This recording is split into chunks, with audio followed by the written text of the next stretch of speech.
It started as a peaceful life in a quiet village, until a friendly neighbor came too close. When trust begins to fade, love is put to the ultimate test. This is the story of Anna, Max, and the woman next door.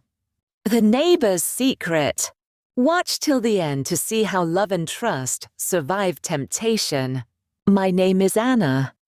I moved to a small village 2 years ago with my husband, Max.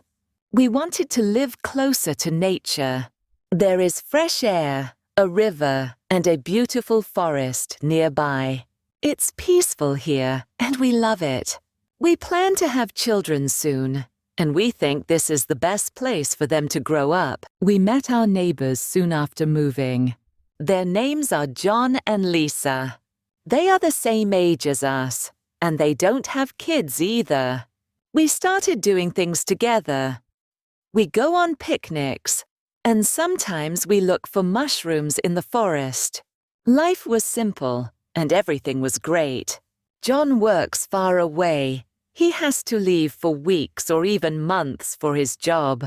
Lisa often feels lonely when John is away.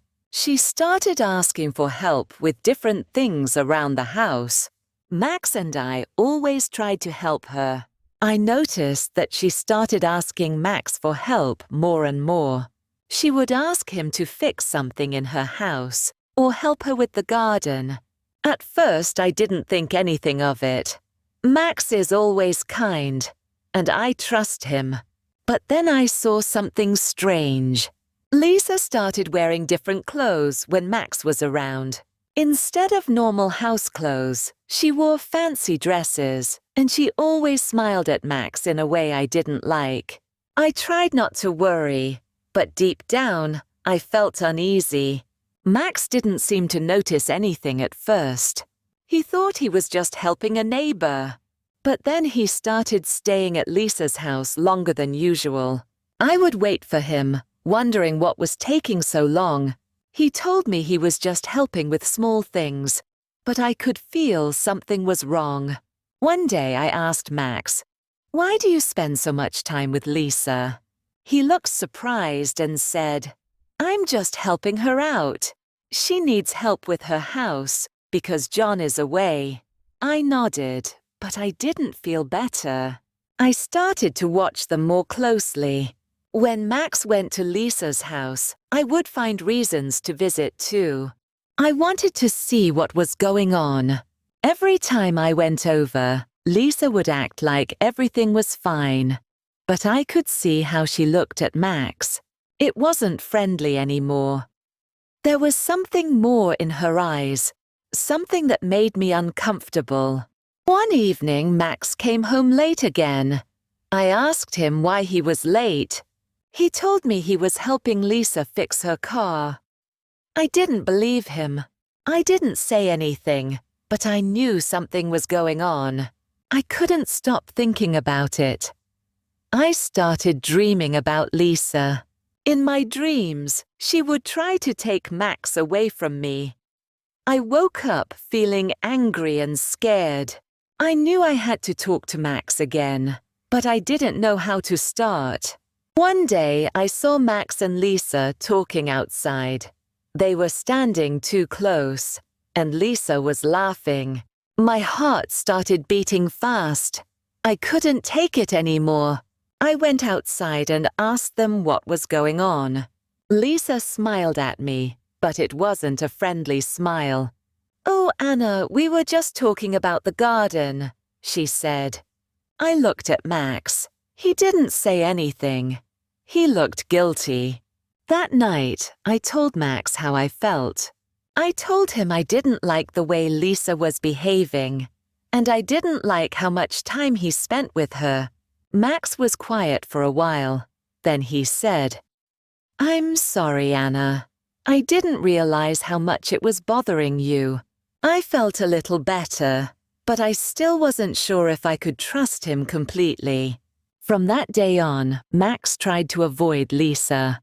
He stopped going to her house as often, and I noticed that Lisa started spending more time alone.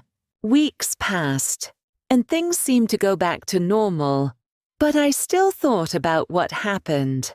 I trusted Max, but I didn't trust Lisa. I knew she wanted something more, and I'm glad I said something before it went too far. Even though Max promised to stop helping Lisa so much, I still felt uneasy. Every time he went outside, I worried that Lisa would come by. I didn't want to be the kind of wife who always watches her husband, but I couldn't help it.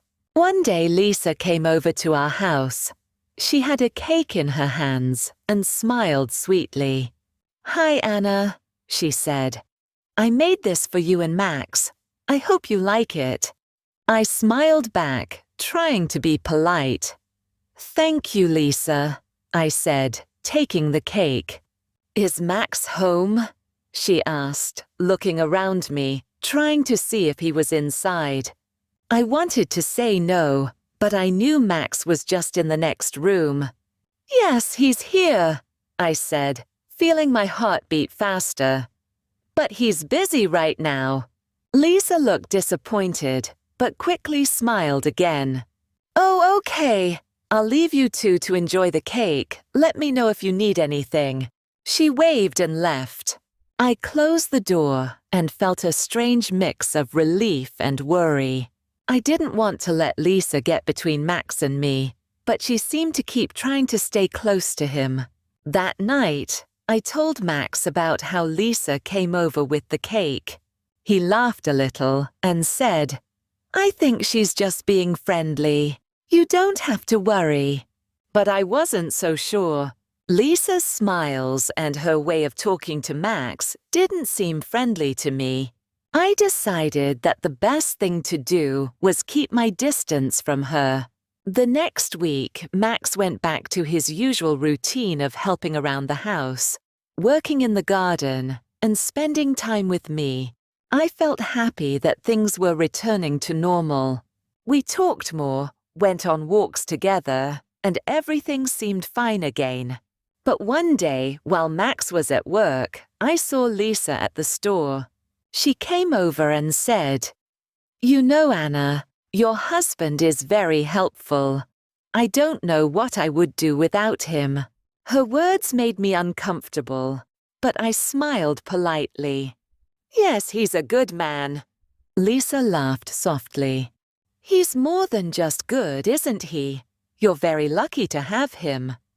I didn't like the way she said that, but I didn't want to argue. I just nodded and said, "Yes, I am." For the next few weeks, Lisa didn't come around as much. Max and I started spending more time together, and I felt like our relationship was getting stronger. I wanted to believe that everything was okay, but part of me still didn't trust Lisa. One afternoon, Max came home from work and told me that John, Lisa's husband, was coming back soon. I felt relieved. I hoped that once John was back, Lisa would stop trying to get close to Max. When John returned, everything seemed to change. Lisa stopped asking for Max's help, and we didn't see her much anymore. I felt a huge weight lift off my shoulders. It seemed like the problem had solved itself. Max and I continued to enjoy our life in the village. We went on trips together, worked in the garden, and talked about starting a family. I was happy again, and I started to forget about the whole situation with Lisa. One evening, as we were sitting outside watching the sunset, I looked at Max and felt grateful. I realized that I needed to trust him more. He had always been there for me, and I knew he loved me. I didn't want to let my fears ruin what we had. I turned to Max and said, "I'm sorry if I ever doubted you." Max looked surprised. "Doubted me? Why?" I smiled. "Because I love you, and I know you would never hurt me." Max took my hand and said, "I love you too, Anna. I would never do anything to hurt you." From that moment, I felt peace in my heart. Lisa was just a small part of our story, but Max and I were building something much bigger, our life together.